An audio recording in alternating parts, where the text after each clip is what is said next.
Hello दोस्तों, आज सुनते हैं प्रेमचंद की एक सुंदर से दिल को छूने वाली कहानी बूढ़ी काकी। बुढ़ापा बहुधा बचपन का पुनरागमन हुआ करता है। बूढ़ी काकी में जिह्वा स्वाद के सिवा कोई चेष्टा न थी, न अपने कष्टों की ओर आकर्षित करने का रोने के अतिरिक्त कोई दूसरा सहारा ही। समस्त इंद्रियां, नेत्र, हाथ और पैर जवाब दे चुके थे। पृथ्वी पर पड़ी रहती थीं और घर वाले कोई बात उनकी इच्छा के प्रतिकूल करते, भोजन का समय टल जाता या उनका परिमाण पूर्ण न होता अथवा बाजार से कोई वस्तु आती और न मिलती तो ये रोने लगती थीं। उनका रोना से सकना साधारण रोना न था, वे गला फाड़ फाड़ कर रोती थीं।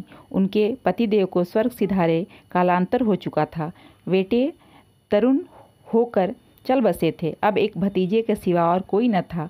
उसी भतीजे के नाम उन्होंने अपनी सारी संपत्ति लिख दी। भतीजे ने सारी संपत्ति लिखाते समय खूब लंबे चौड़े वादे किए, किंतु वे सब वादे केवल कूली डिपो के दलालों के दिखाए हुए सब्जबाग थे। यद्यपि उस संपत्ति की वार्षिक आय 150-200 रुपये से कम न थी, तथापि बूढ़ी काकी को पेट भर भोजन भी कठिनाई से मिलता था। इसमें उसके भतीजे पंडित बुद्धिराम का अपराध था अथवा उसकी अर्धांगिनी श्रीमती रूपा का, इसका निर्णय करना सहज नहीं। बुद्धिराम स्वभाव के सज्जन थे, किंतु उसी समय तक जब तक कि उनके कोष पर कोई आँच न आए। रूपा स्वभाव से तीव्र थी पर ईश्वर से डरती थी, अतएव बूढ़ी काकी को उसकी तीव्रता उतनी न खलती थी जितनी बुद्धिराम की भलमनसाहत। बुद्धिराम को कभी कभी अपने अत्याचार का खेद होता था। विचारते कि इसी संपत्ति के कारण मैं इस समय भला मानुष बना बैठा हूँ। यदि मौखिक आश्वासन और सूखी सहानुभूति से स्थिति में सुधार हो सकता हो तो उन्हें कदाचित कोई आपत्ति न होती, परंतु विशेष व्यय का भय उनकी सुचेष्टा को दबाए रखता था। यहाँ तक कि यदि द्वार पर कोई भला आदमी बैठा होता और बूढ़ी काकी उस समय अपना राग अलापने लगती तो वह आग हो जाते और घर में आकर उन्हें जोर से डांटते। लड़कों को बुढ़ों से स्वाभाविक विद्वेष होता ही है, और फिर जब माता पिता का यह रंग देखते तो वे बूढ़ी काकी को और सताया करते। कोई चुटकी काट कर भागता, कोई इन पर पानी की कुल्ली कर देता। काकी चीख मार कर रोती, परंतु यह बात प्रसिद्ध थी कि वह केवल खाने के लिए रोती हैं, अतएव उनके संताप और आर्तनाद पर कोई ध्यान नहीं देता था। हाँ, काकी क्रोधातुर होकर बच्चों को गालियाँ देने लगती थीं तो रूपा घटनास्थल पर पहुँचती। इस भय से काकी अपने जिह्वा कृपान का कदाचित ही प्रयोग करती थीं। यद्यपि उपद्रव शांति का यह उपाय रोने से कहीं अधिक उपयुक्त था। संपूर्ण परिवार में यदि काकी किसी से अनुराग था तो वह बुद्धिराम की छोटी लाडली थी। लाडली अपने दोनों भाइयों के भय से अपने हिस्से की मिठाई चमैना बूढ़ी काकी के पास बैठकर खाया करती थी। यही उसका रक्षागार था। और यद्यपि काकी की शरण उनकी लोलुपता का कारण बहुत महंगी पड़ती थी, तथापि भाइयों के अन्याय से कहीं सुलभ थी। इसी स्वार्थ अनुकूलता ने उन दोनों में सहानुभूति का आरोपण कर दिया था। रात का समय था। बुद्धिराम के द्वार पर शहनाई बज रही थी और गांव के बच्चों का झुंड विस्मयपूर्ण नेत्रों से गाने का रसास्वादन कर रहा था। चारपाइयों पर मेहमान विश्राम करते हुए नाइयों से मुक्कियां लगवा रहे थे। समीप खड़ा हुआ भाट बिरदावली सुना रहा था और कुछ भावज्ञ मेहमानों की वाह वाह पर ऐसा खुश हो रहा था मानो इस वाह वाह के यथार्थ में वही अधिकारी हो। दो एक अंग्रेजी पढ़े हुए नवयुवक इन व्यवहारों से उदासीन थे। वे इस गंवार मंडली में बोलना अथवा सम्मिलित होना अपनी प्रतिष्ठा के प्रतिकूल समझते थे। आज बुद्धिराम के बड़े लड़के मुखराम का तिलक आया है, यह उसी का उत्सव है। भीतर स्त्रियां गा रही थीं और रूपा मेहमानों के लिए भोजन के प्रबंध में व्यस्त थी। भट्टियों पर कड़ाह चढ़ रहे थे। एक में पूड़ियाँ कचौड़ियाँ निकल रही थी, दूसरे में अन्य पकवान बनते थे। एक बड़े हंडे में मसालेदार तरकारी पक रही थी। घी और मसाले की क्षुधावर्धक सुगंधी चारों ओर फैली हुई थी। बूढ़ी काकी अपनी कोठरी में शोकमय विचार की भांति बैठी हुई थीं। यह स्वाद मिश्रित सुगंधी उन्हें बेचैन कर रही थी। वे मन ही मन विचार कर रही थी कि संभवतः मुझे पूड़ियाँ न मिलेंगी। इतनी देर हो गई, कोई भोजन लेकर नहीं आया। मालूम होता है सब लोग भोजन कर चुके हैं, मेरे लिए कुछ न बचा। यह सोचकर उन्हें रोना आया, परंतु अशकुन के भय से वो रो न सकीं। आह, कैसी सुगंधी है! अब मुझे कौन पूछता है, जब रोटियों के ही लाले पड़े हैं तब ऐसे भाग्य कहाँ कि भरपेट पूड़ियाँ मिलें। यह विचार कर उन्हें रोना आया। कलेजे में हुक सी उठने लगी, परंतु रूपा के भय से उन्होंने फिर मौन धारण कर लिया। बूढ़ी काकी देर तक इन्हीं दुखदायक विचारों में डूबी रहीं। घी और मसालों की सुगंधी रह रह कर मन को आपे से बाहर किए देती थी। मुंह में पानी भर भर आता था। पूड़ियों का स्वाद स्मरण करके हृदय में गुदगुदी होने लगती थी। किसे पुकारूं? आज लाडली बेटी भी नहीं आई। दोनों छोकरे सदा दिक करते हैं, आज उनका भी कहीं पता नहीं। कुछ मालूम तो होता कि क्या बन रहा है। बूढ़ी काकी की कल्पना में पूड़ियों की तस्वीर नाचने लगी। खूब लाल लाल, फूली फूली, नरम नरम होंगी। रूपा ने भली भांति भोजन किया होगा। कचौड़ियों में अजवाइन और इलायची की महक आ रही होगी। एक पूड़ी मिलती तो जरा हाथ में लेकर देखती। क्यों न चलकर कड़ाह के सामने ही बैठूं। पूड़ियाँ छन छन कर तैयार होंगी। कड़ाह से गरम गरम निकल थाल में रखी जाती होंगी। फूल हम घर में भी सूंघ सकते हैं, परंतु वाटिका में कुछ और बात होती है। इस प्रकार निर्णय करके बूढ़ी काकी उकड़ू बैठकर हाथों के बल सरकती हुई बड़ी कठिनाई से चौखट से उतरी और धीरे धीरे रेंगती हुई कड़ाह के पास आ बैठी। यहाँ आने पर उन्हें उतना धैर्य हुआ जितना भूखे कुत्ते को खाने वाले के सम्मुख बैठने में होता है। रूपा उस समय कार्यभार से उद्विग्न हो रही थी। कभी इस कोठे में जाती, कभी उस कोठे में, कभी कड़ाह के पास आती, कभी भंडार में जाती। किसी ने बाहर से आकर कहा, महाराज ठंडाई मांग रहे हैं। ठंडाई देने लगी। इतने में फिर किसी ने कहा, भाट आया है, इसे कुछ दे दो। भाट के लिए सीधा निकाल रही थी कि एक तीसरे आदमी ने आकर पूछा, अभी भोजन तैयार होने में कितना विलम्ब है? जरा ढोल मजीरा उतार दो। बेचारी अकेली स्त्री दौड़ते दौड़ते व्याकुल हो रही थी, झुंझलाती थी, कुड़ती थी, परंतु क्रोध प्रकट करने का अवसर न पाती थी। भय होता कहीं पड़ोसिनी यह न कहने लगें कि इतने में उबल पड़ी। प्यास से स्वयं कंठ सूख रहा था। गर्मी के मारे फूकी जाती थी, परंतु इतना अवकाश भी नहीं था कि जरा पानी पी ले अथवा पंखा लेकर झले। यह भी खटका था कि जरा आँख हटी और चीज़ों की लूट मची। इस अवस्था में उसने बूढ़ी काकी को कड़ाह के पास बैठी देखा तो जल गई। क्रोध न रुक सका। इसका भी ध्यान न रहा कि पड़ोसिनें बैठी हुई हैं, मन में क्या कहेंगी, पुरुषों में लोग सुनेंगे तो क्या कहेंगे। जिस प्रकार मेढक केंचुए पर झपटता है, उसी प्रकार वह बूढ़ी काकी पर झपटी और उन्हें दोनों हाथों से झटक कर बोली, ऐसे पेट में आग लगे। पेट है या भाड़? कोठरी में बैठते हुए क्या दम घुटता था? अभी मेहमानों ने नहीं खाया, भगवान को भोग नहीं लगा, तब तक धैर्य न हो सका। आकर छाती पर सवार हो गई। जल जाए ऐसी जीभ, दिन भर खाती न होगी तो न जाने किसकी हाड़ी में मुंह डालती। गांव देखेगा तो कहेगा, बुढ़िया भर पेट खाने को भी नहीं पाती, तभी तो इस तरह मुंह बाए फिरती है। डायन न मरे न माचा छोड़े, नाम बेचने पर लगी है, नाक कटवा कर दम लेगी। इतनी ठूसती है, न जाने कहाँ भस्म हो जाता है। भला चाहती हो तो जाकर कोठरी में बैठो, जब घर के लोग खाने लगेंगे तब तुम्हें भी मिलेगा। तुम कोई देवी नहीं हो कि चाहे किसी के मुंह में पानी न जाए, परंतु तुम्हारी पूजा पहले हो जाए।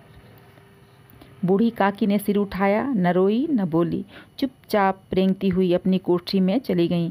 आवाज़ ऐसी कठोर थी कि हृदय और मस्तिष्क की संपूर्ण शक्तियाँ, संपूर्ण विचार और संपूर्ण भार उसी ओर आकर्षित हो गए थे।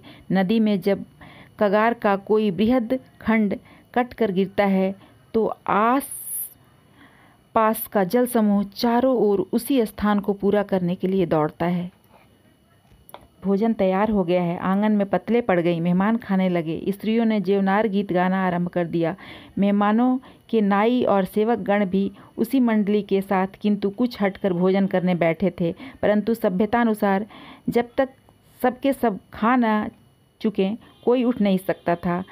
दो एक मेहमान जो कुछ पढ़े लिखे थे, सेवकों के दीर्घा हार पर झुंझला रहे थे। वे इस बंधन को व्यर्थ और बेसिर पैर की बात समझते थे। बूढ़ी काकी अपनी कोठरी में जाकर पश्चाताप कर रही थीं कि मैं कहाँ से कहाँ गई। उन्हें रूपा पर क्रोध नहीं था, अपनी जल्दीबाजी पर दुख था। सच ही तो है, जब तक मेहमान लोग भोजन न कर चुकेंगे घर वाले कैसे खाएंगे। मुझसे इतनी देर भी रहा न गया। सबके सामने पानी उतर गया। अब जब तक कोई बुलाने न आएगा न जाऊंगी। मन ही मन इस प्रकार का विचार कर वह बुलाने की प्रतीक्षा करने लगी, परंतु घी की रुचिकर सुबास बड़ी धैर्य परीक्षक प्रतीत हो रही थी। उन्हें एक एक पल एक एक युग के समान मालूम होता था। अब पत्तल बिछ गई होगी, अब मेहमान आ गए होंगे, लोग हाथ पैर धो रहे हैं, नाई पानी दे रहा है, मालूम होता है लोग खाने बैठ गए, जेवनार गाया जा रहा है। यह विचार कर वह मन को बहलाने के लिए लेट गई। धीरे धीरे एक गीत गुनगुनाने लगी। उन्हें मालूम हुआ कि मुझे गाते देर हो गई। क्या इतनी देर तक लोग भोजन कर ही रहे होंगे? किसी की आवाज़ नहीं सुनाई देती। अवश्य ही लोग खा पी कर चले गए। मुझे कोई बुलाने नहीं आया। रूपा चिढ़ गई है, क्या जाने ना बुलाए। सोचती हो कि आप ही आवेंगी, वह कोई मेहमान तो नहीं जो उन्हें बुलाऊं। बूढ़ी काकी चलने के लिए तैयार हुई। यह विश्वास कि 1 मिनट में पूड़ियाँ और मसालेदार तरकारियाँ सामने आएंगी उनकी स्वाद इंद्रियों को गुदगुदाने लगा। उन्होंने मन में तरह तरह के मंसूबे बांधे। पहले तरकारी से पूड़ियाँ खाऊंगी, फिर दही और शक्कर से। कचौड़ियाँ रायते के साथ मज़ेदार मालूम होंगी। चाहे कोई बुरा माने चाहे भला, मैं तो मांग मांग कर खाऊंगी। यही न लोग कहेंगे कि इन्हें विचार नहीं। कहा करें, इतने दिन के बाद पूड़ियाँ मिल रही हैं तो मुँह जूठा करके थोड़े ही उठ जाऊंगी। वह उकड़ू बैठकर हाथों के बल सरकती हुई आंगन में आई। परंतु हाय दुर्भाग्य, अभिलाषा ने अपने पुराने स्वभाव के अनुसार समय की मिथ्या कल्पना की थी। मेहमान मंडली अभी बैठी हुई थी। कोई खाकर उंगलियां चाटता था, कोई तिरछे नेत्रों से देखता और अभी लोग खा रहे हैं या नहीं। कोई इस चिंता में था कि पत्तल पर पूड़ियाँ छूटी जाती हैं और किसी तरह इन्हें भीतर रख लेता। कोई दही खाकर जीभ चटकाता था, परंतु दूसरा दोना मांगता संकोच करता था। इतने में बूढ़ी काकी रेंगती हुई उनके बीच में आ पहुंची। कई आदमी चौंक कर उठ खड़े हुए, पुकारने लगे, अरे यह बुढ़िया कौन है? यहाँ कहाँ से आ गई? देखो किसी को छू न दे। पंडित बुद्धिराम काकी को देखते ही क्रोध से तिलमिला गए। पूड़ियों का थाल लिए खड़े थे। थाल को जमीन पर पटक दिया और जिस प्रकार निर्दयी महाजन अपने किसी बेईमान और भगोड़े कर्जदार को देखते ही झपट कर उसका टेटुआ पकड़ लेता है, उसी तरह लपक कर उन्होंने काकी के दोनों हाथ पकड़े और घसीटते हुए लाकर उन्हें अंधेरी कोठरी में धम से पटक दिया। आशा रूपी वाटिका लू के एक झोंके में नष्ट विनष्ट हो गई। मेहमानों ने भोजन किया, घर वालों ने भोजन किया, बाजे वाले, धोबी, चमार भी भोजन कर चुके, परंतु बूढ़ी काकी को किसी ने न पूछा। बुद्धिराम और रूपा दोनों ही बूढ़ी काकी को निर्लज्जता के लिए दंड देने का निश्चय कर चुके थे। उनके बुढ़ापे पर, दीनता पर, हत ज्ञान पर किसी को करुणा न आई थी। अकेली लाडली उनके लिए कुढ़ रही थी। लाडली को काकी से अत्यंत प्रेम था। बेचारी भोली लड़की थी। बाल विनोद और चंचलता की उसमें गंध तक न थी। दोनों बार उसके माता पिता ने काकी को निर्दयता से घसीटा तो लाडली का हृदय ऐंठ कर रह गया। वह झुंझला रही थी कि हम लोग काकी को क्या बहुत सी पूड़ियाँ नहीं देते? क्या मेहमान सबकी सब खा जाएंगे? और यदि काकी ने मेहमानों से पहले खा लिया तो क्या बिगड़ जाएगा? वह काकी के पास जाकर उन्हें धैर्य देना चाहती थी, परंतु माता के भय से न जाती थी। उसने अपने हिस्से की पूड़ियाँ बिल्कुल न खाई थीं, अपनी गुड़ियों की पिटारी में बंद कर रखी थीं। उन पूड़ियों को काकी के पास ले जाना चाहती थी। उसका हृदय अधीर हो रहा था। बूढ़ी काकी मेरी बात सुनते ही उठेंगी, पूड़ियाँ देखकर कैसी प्रसन्न होंगी, मुझे खूब प्यार करेंगी। रात के 11 बज गए थे। रूपा आंगन में पड़ी सो रही थी। लाडली की आंखों में नींद न आती थी। काकी को पूड़ियों खिलाने की खुशी उसे सोने न देती थी। उसने गुड़ियों की पिटारी सामने रखी थी। जब विश्वास हो गया कि अम्मा सो रही हैं तो वह चुपके से उठी और विचारने लगी, कैसे चलूं? चारों ओर अंधेरा था, केवल चूल्हों में आग चमक रही थी और चूल्हों के पास एक कुत्ता लेटा था। लाडली की दृष्टि द्वार के सामने वाले नीम की ओर गई। उसे मालूम हुआ उस पर हनुमान जी बैठे हुए हैं। उनकी पूंछ, उनकी गदा वह स्पष्ट दिखलाई दे रही है। मारे भय के उसने आंखें बंद कर लीं। इतने में कुत्ता उठ बैठा। लाडली को ढांढस हुआ। कई सोए हुए मनुष्यों के बदले एक भागता हुआ कुत्ता उसके लिए अधिक धैर्य का कारण हुआ। उसने पिटारी उठाई और बूढ़ी काकी की कोठरी की ओर चली। बूढ़ी काकी को केवल इतना स्मरण था कि किसी ने मेरे हाथ पकड़कर घसीटे। फिर ऐसा मालूम हुआ जैसे कोई पहाड़ पर उड़ाए लिए जाता है। उनके पैर बार बार पत्थरों से टकराए। तब किसी ने उन्हें पहाड़ पर से पटका। वे मूर्छित हो गईं। जब से सचेत हुई तो किसी की जरा भी आहट न मिलती थी। समझी कि सब लोग खा पी कर सो गए। उनके साथ मेरी तकदीर भी सो गई। रात कैसे कटेगी राम? क्या खाऊं? पेट में अग्नि धधक रही है। हाँ, किसी ने मेरी सुधि न ली। क्या मेरा पेट काटने से धन जुड़ जाएगा? इन लोगों को इतनी भी दया नहीं आती कि न जाने बुढ़िया कब मर जाए, उसका जी क्यों दुखावें। मैं पेट की रोटियां ही खाती हूँ कि और कुछ। इस पर यह हाल, मैं अंधी अपाहिज ठहरी, न कुछ सुनूं न बूझूं। यदि आंगन में चली गई तो क्या बुद्धिराम से इतना कहते न बनता था कि काकी अभी लोग खा रहे हैं, फिर आना। मुझे घसीटा, पटका। इन्हीं पुड़ियों के लिए रूपा ने सबके सामने गालियाँ दी। उन्हीं पुड़ियों के लिए इतनी दुर्गति करने पर भी उन पत्थर का कलेजा न पसीजा, सबको खिलाया, मेरी बात तक न पूछी, जब तक ही न दी अब क्या देंगे। यह विचार कर काकी निराशा में संतोष के साथ लेट गईं। ग्लानि से गला भर भर आता था, परंतु मेहमानों के भय से रोती न थीं। सहसा उन्हें कानों में आवाज़ आई, काकी उठो, मैं पूड़ियाँ लाई हूँ। काकी ने लाडली की बोली पहचानी, चटपट उठ बैठी, दोनों हाथों से लाडली को टटोला और उसे गोद में बैठा लिया। लाडली ने पुड़ियाँ निकाल कर दी। काकी ने पूछा, क्या तुम्हारी अम्मा ने दी हैं? लाडली ने कहा, नहीं, यह मेरे हिस्से की हैं। काकी पूड़ियों पर टूट पड़ी। 5 मिनट में पिटारी खाली हो गई। लाडली ने पूछा, काकी पेट भर गया? जैसी थोड़ी सी वर्षा ठंडक के स्थान पर और भी गर्मी पैदा कर देती है, उस भांति इन थोड़ी पूड़ियों ने काकी की क्षुधा और इच्छा को और उत्तेजित कर दिया था। बोली, नहीं बेटी, जाकर अम्मा से और मांग लाओ। लाडली ने कहा, अम्मा सोती हैं, जगाऊंगी तो मारेंगी। काकी ने पिटारी को फिर टटोला। उसमें कुछ खुरचन गिरी थी, उन्हें निकालकर वे खा गईं। बार बार होठ चाटती थीं और चटकारे भरती थीं। हृदय महसूस रहा था कि और पूड़ियाँ कैसे पाऊँ। संतोष सेतु जब टूट जाता है तब इच्छा का बहाव अपरिमित हो जाता है। मतवालों को मद का स्मरण करना उन्हें मदांध बनाता है। काकी का अधीर मन इच्छा के प्रबल प्रवाह में बह गया। उचित और अनुचित का विचार जाता रहा। वे कुछ देर तक उस इच्छा को रोकती रहीं। सहसा लाडली से बोली, मेरा हाथ पकड़कर वहाँ ले चलो जहाँ मेहमानों ने बैठकर भोजन किया है। लाडली उनका अभिप्राय समझ न सकी। उसने काकी का हाथ पकड़ा और ले जाकर जूठे पत्तलों के पास बैठा दिया। दीन क्षुधातुर हत ज्ञान बुढ़िया पत्तलों से पूड़ियों के टुकड़े चुन चुन कर भक्षण करने लगी।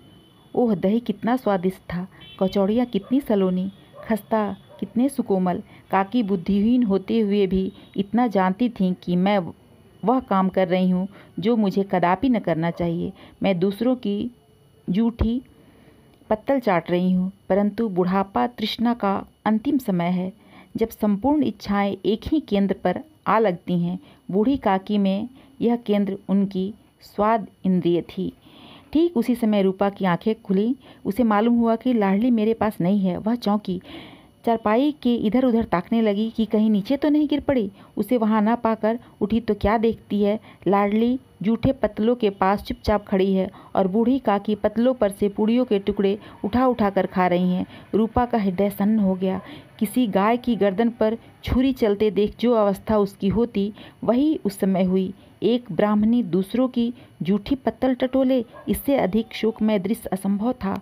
पूड़ियों के कुछ ग्रासों के लिए उसकी चचेरी सास ऐसे पतित और निकृष्ट कर्म कर रही है।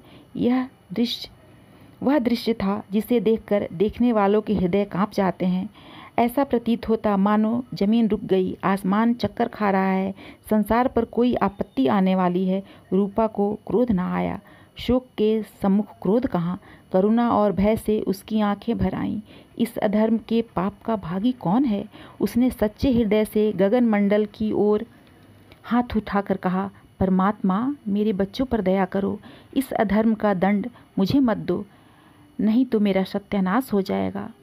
रूपा को अपनी स्वार्थपरता और अन्याय इस प्रकार प्रत्यक्ष रूप में कभी न देख पड़े थे। वह सोचने लगी, हाय कितनी निर्दय हूँ, जिसकी संपत्ति से मुझे 200 रुपया वार्षिक आय हो रही है, उसकी यह दुर्गति और मेरे कारण। हे दयामय, मुझसे बड़ी भारी चूक हुई है, मुझे क्षमा करो। आज मेरे बेटे का तिलक था, सैकड़ों मनुष्यों ने भोजन पाया, मैं उनके इशारों की दासी बनी रही, अपने नाम के लिए सैकड़ों रुपये व्यय कर दिए, परंतु जिसकी बदौलत हजारों रुपये खाए, उसे इस उत्सव में भरपेट भोजन न दे सकी। केवल इसी कारण तो वह वृद्धा असहाय है। रूपा ने दिया जलाया, अपने भंडार का द्वार खोला और एक थाली में संपूर्ण सामग्रियां सजाकर लिए हुए बूढ़ी काकी की ओर चली। आधी रात जा चुकी थी। आकाश पर तारों के थाल सजे हुए थे। उन पर बैठे हुए देवगण स्वर्गीय पदार्थ सजा रहे थे, परंतु उसमें किसी को वह परमानंद प्राप्त न हो सका था जो बूढ़ी काकी को अपने सम्मुख थाल देखकर प्राप्त हुआ। रूपा ने कंठ अवरुद्ध स्वर में कहा, काकी उठो, भोजन कर लो, मुझसे आज बड़ी भूल हुई, उसका बुरा न मानना। परमात्मा से प्रार्थना कर दो कि वह मेरा अपराध क्षमा कर दे। भोले भाले बच्चों की भांति जो मिठाइयाँ पाकर मार और तिरस्कार सब भूल जाता है। बूढ़ी काकी वैसे ही सब भुलाकर बैठी हुई खाना खा रही थी। उनके एक एक रोए से सच्ची सदिच्छाएं निकल रही थीं और रूपा बैठी स्वर्गीय दृश्य का आनंद लेने में निमग्न थी।